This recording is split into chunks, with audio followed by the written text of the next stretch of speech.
સુરતમાં વરસાદે વિરામ લીધા બાદ પણ ભૂવા પડવાની ઘટના બની રહી હોય તેમ લાગી રહ્યું છે। ઉધનામાં ભૂવો પડતા વાહન ચાલકોને પરેશાન થઈ હતી। સુરતમાં વારંવાર ભૂવા પડવાની ઘટનાઓ સામે આવે છે, ત્યારે વરસાદી માહોલ બાદ શહેરમાં ખાડાઓ વચ્ચે ભૂવા પડવાની ઘટનાઓ સામે આવી રહી છે।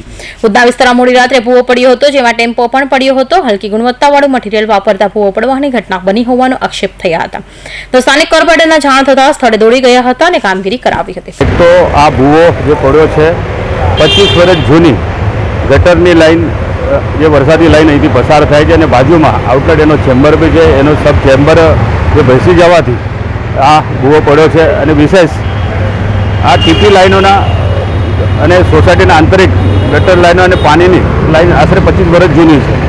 આ જૂની લાઈનોને નવું લાઈનો નાખવા માટેની ટેન્ડર પ્રક્રિયા કરવા માટેની 2021થી જ હું લેખિતમાં પત્ર ઝોનલશ્રીને આપેલા છે, પરંતુ ઝોનલશ્રીને નબળાઈના કારણે જે આ ડ્રેનેજોના સર્વે જેટલા ફાસ્ટ થવા જોઈતા હતા એ થયા નહીં, એના કારણે પણ આ ભૂવો પડ્યો છે। અને ભગવાનનો આપણે આજે આભાર માનીએ।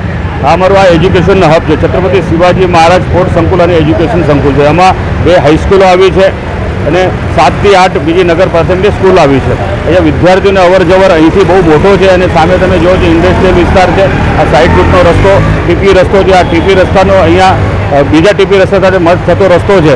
આજે જે અહીંયા ભૂવો પડ્યો છે એમાં કોઈ એક્સિડન્ટલી કોઈ નુકસાન નહીં થયું, ભગવાનનો આપણે આભાર માનીએ છીએ। અને હું તાત્કાલિક અસરથી મને જ્યારે ખબર પડી હું 108ની જેમ અહીંયા આવીને પહોંચ્યો છું અને તાત્કાલિક આજે રજા હોવા છતાં હું ડ્રેનેજ અને અમારા રોડ વિભાગના કર્મચારીને અહીંયા બોલાવી સાંજ સુધીમાં આખું ચેમ્બર નવેસરથી બનાવવા માટેની પ્રક્રિયા, આજુબાજુનો જે કાચો ભાગ છે આ કાચો ભાગને પાકો કરી દેવામાં આવશે।